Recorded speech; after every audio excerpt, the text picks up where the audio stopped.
অপসারণ কতটা বড় চ্যালেঞ্জ।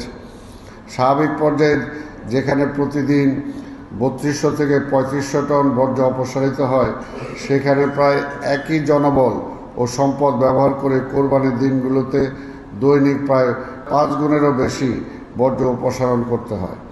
শুরুতেই আমি প্রিয় নগরবাসীকে আন্তরিক ধন্যবাদ জানাই। অনেক সচেতন নাগরিক নির্ধারিত স্থানে পশু কোরবানি করে বর্জ্য ব্যাগ ভরে নির্দিষ্ট স্থানে রেখে আমাদের পরিচ্ছন্নতা কর্মীদের মাঠ পর্যায়ে দারুণ সহযোগিতা করেছেন। ঈদের আগে আমরা জাতীয় দৈনিকে গণবিজ্ঞপ্তি, টেলিভিশন, সচেতনামূলক টিভিসি, সামাজিক মাধ্যমে কন্টেন্ট প্রচার, ওয়ার্ড পর্যায়ে মাইকিংয়ের মাধ্যমে নগরবাসীর সহযোগিতা চেয়েছিলাম।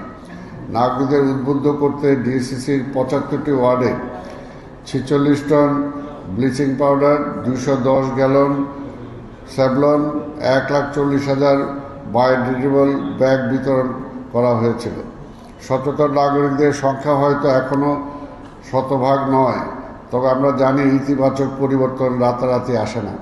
ধীরে ধীরে অধিকাংশ নগরবাসী সচেতন হয়ে উঠবেন এবং নাগরিক দায়িত্ব পালনের মাধ্যমে আমরা একটি কাঙ্ক্ষিত ও পরিচ্ছন্ন ঢাকা বিনির্মাণ করতে পারব বলে আমি আশাবাদী। দ্বিতীয়ত, আমি ধন্যবাদ জানাতে চাই আপনাদের। পবিত্র ঈদুল আজহার আগে পশুরহাট চলাকালীন কোরবানির দিন বিগত ৩ দিন আপনারা নিরলসভাবে আমাদের বার্তাগুলো নগরবাসীর কাছে পৌঁছে দিয়েছেন। আপনাদের এই ভূমিকা জনসচেতনতা তৈরিতে ইতিবাচক প্রভাব ফেলেছে।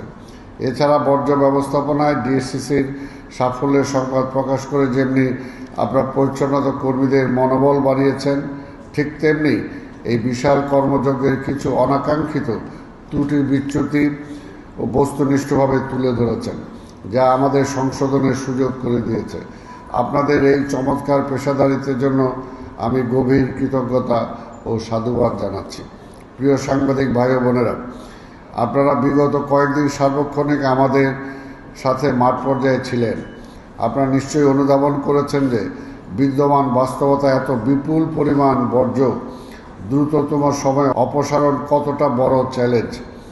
স্বাভাবিক পর্যায়ে যেখানে প্রতিদিন ৩২০০ থেকে ৩৫০০ টন বর্জ্য অপসারিত হয়, সেখানে প্রায় একই জনবল ও সম্পদ ব্যবহার করে কোরবানির দিনগুলোতে দৈনিক প্রায় ৫ গুণেরও বেশি বর্জ্য অপসারণ করতে হয়।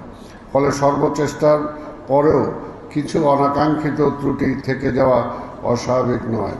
ধৈর্য ধরে ডিএসসিসির উপর আস্থা রাখার জন্য আমি নগরবাসীর প্রতি কৃতজ্ঞতা প্রকাশ করছি।